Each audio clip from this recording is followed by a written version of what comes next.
Sorak-sorai keluarga korban pembunuhan satu keluarga tidak terbendung usai Hakim Pengadilan Negeri Indramayu menjatuhkan hukuman mati pada terdakwa Ririn Rifanto.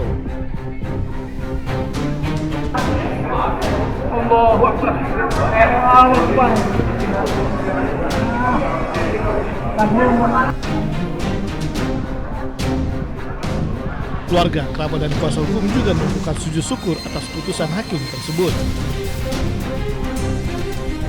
Dua, menjatuhkan pidana kepada terdakwa karena itu dengan pidana mati dengan masa percobaan selama 10 tahun.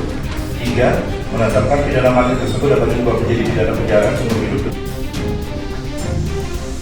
Sebelumnya dalam sidang yang dipimpin Hakim Wime Desimarmata memvonis terdakwa Ririn Rifanto dengan hukuman mati.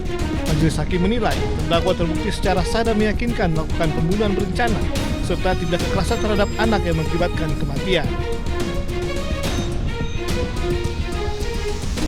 Keadilan tetap ada di tempatnya di sini, bukan bermain drama. Polisi tidak salah tangkap.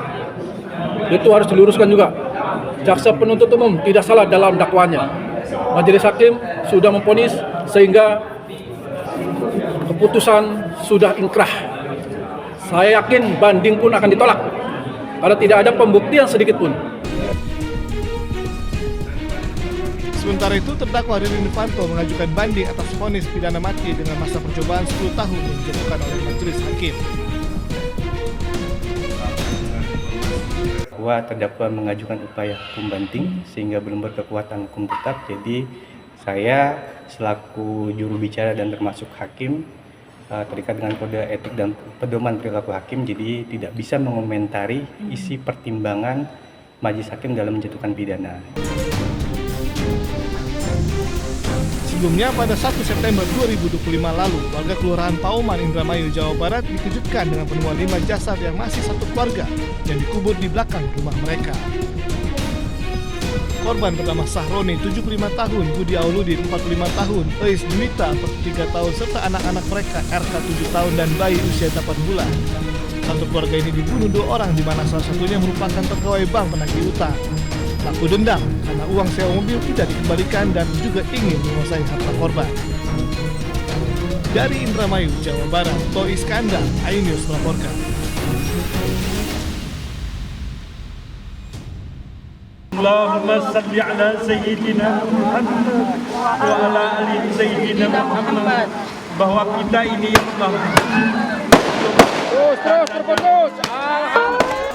Suasana haru menyelimuti warga saat peresmian jembatan Enang-Enang di Kabupaten Bener Meriah, Aceh.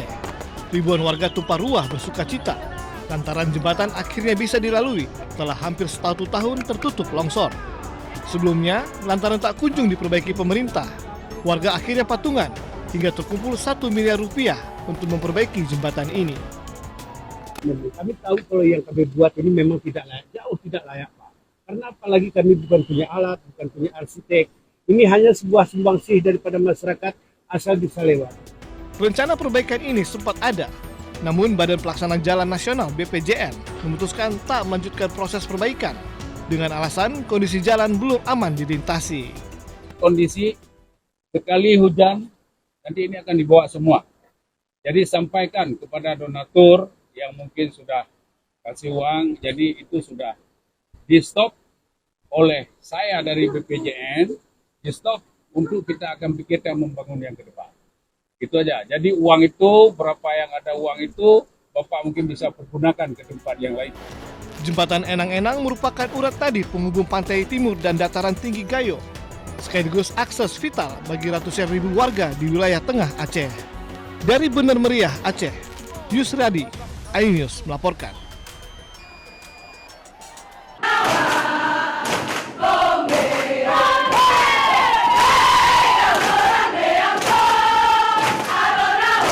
Program pelatihan bagi Sarjana Penggerak Pembangunan Indonesia atau SPPI yang akan menjadi manajer di Koperasi Desa Merah Putih dan Kampung Nelayan Merah Putih akan disempurnakan. Pemerintah telah mengevaluasi secara menyeluruh dan memutuskan untuk mengubah konsep pelatihan dari yang sebelumnya berbasis latihan dasar kemiliteran menjadi pelatihan bela negara dan manajerial. Kami ingin menegaskan bahwa pemerintah menempatkan keselamatan, kesehatan, dan kesejahteraan para peserta sebagai prioritas utama. Kami mendengar, melihat, dan merasakan betul apa yang menjadi kekhawatiran masyarakat serta keluarga peserta. Tidak ada satupun tujuan program pemerintah yang lebih penting daripada memastikan anak-anak kita, para kader bangsa ini, dapat belajar dan berlatih dengan aman dan nyaman, serta optimal. Pemerintah juga menyebut langkah penyempurnaan ini diambil untuk memastikan program semakin tepat sasaran. Pemerintah juga optimis bahwa perubahan akan membawa angin segar. Tim Liputan iNews melaporkan.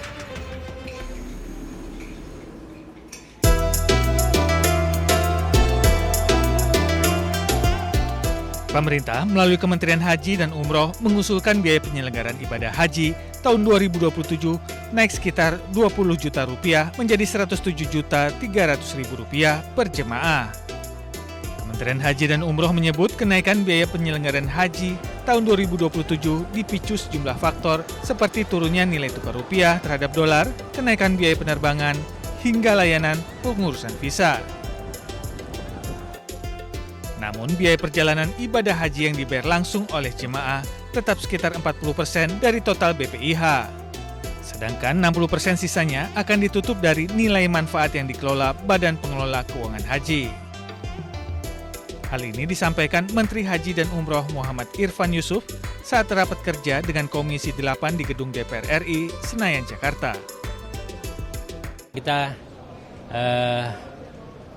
sudah mengajukan BPIH yang dengan berat memang terpaksa harus naik karena faktor dolar, faktor aftur, dan pemerintah Saudi sudah meningkatkan layanannya. Artinya apa? Otomatis akan menambah harganya juga. Penetapan angka ini berdasarkan item-item itu rasional sekali. Maka Komisi 8 akan mencoba nanti merubah dasar penghitungan, tetapi tetap pelayanannya bisa ditingkatkan. Dari Jakarta, Bagus Prasetyadi Laksana, iNews melaporkan.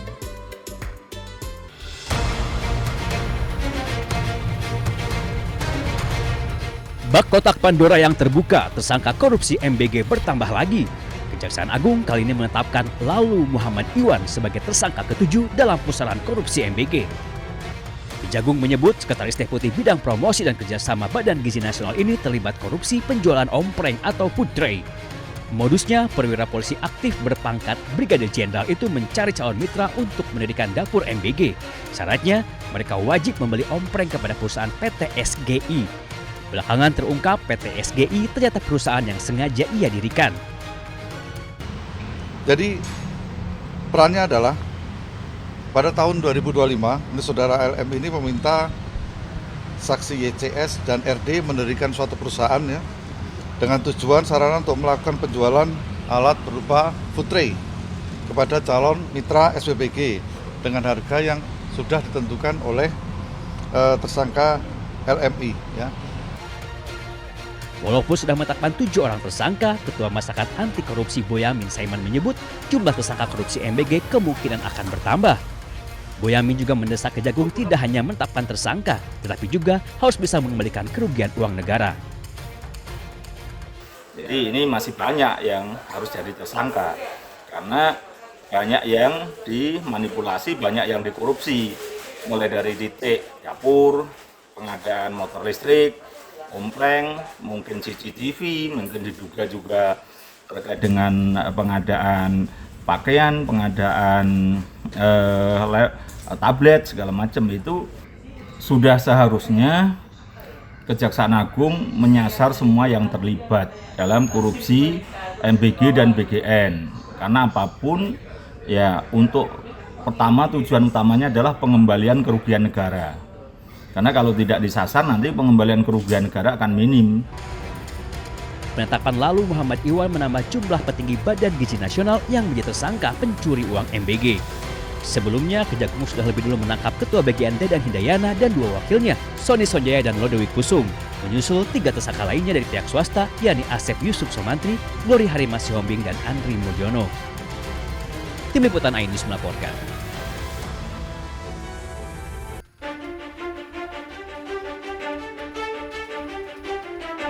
Setelah Kejagung menetapkan polisi aktif berpangkat Brigadir Jenderal Lalu Muhammad Iwan sebagai tersangka korupsi MBG, Korps Adiaksa menyebut ada dugaan keterlibatan oknum anggota TNI aktif dalam pusaran korupsi MBG. Kejagung menyebut oknum TNI berpangkat kolonel itu berinisial BU. Di dalam tubuh Badan Gizi Nasional, BU memiliki jabatan ganda, yakni sebagai Sekretaris Deputi Bidang Penyediaan dan Penyaluran dan Pejabat Pembuat Komitmen atau PPK. Sebagai petinggi di Badan Gizi Nasional, BU diduga ikut kong kali kong mengatur penggelembungan harga barang dan jasa, termasuk pengadaan sepeda motor listrik yang jumlahnya mencapai 21.801 unit. Walaupun sudah menemukan keterlibatan oknum TNI, namun Kejagung tidak bisa serta-merta memproses BU karena masih berstatus TNI aktif. Penanganan terhadap oknum tersebut, yaitu saudara BU, itu dilaksanakan secara koneksitas bersama dengan penyidik pada Jaksa Agung Muda Militer. Jadi perkara itu termasuk sepeda motor ya, pengadaan sepeda motor itu karena ada keterlibatan oknum TNI aktif. Mendengar anggota yang diduga terlibat korupsi MBG, Mabes TNI langsung buka suara. Kapuspen TNI Brigjen Muhammad Nas menyebut terkait masalah BU akan berkoordinasi dengan Kejagung. Jika terbukti korupsi, maka BU akan ditindaklanjuti sesuai ketentuan hukum. Dalam lingkaran korupsi MBG, Kejagung telah menetapkan 7 orang tersangka, 4 orang petinggi Badan Gizi Nasional, 3 lainnya dari pihak swasta. Tim Liputan Ainus melaporkan.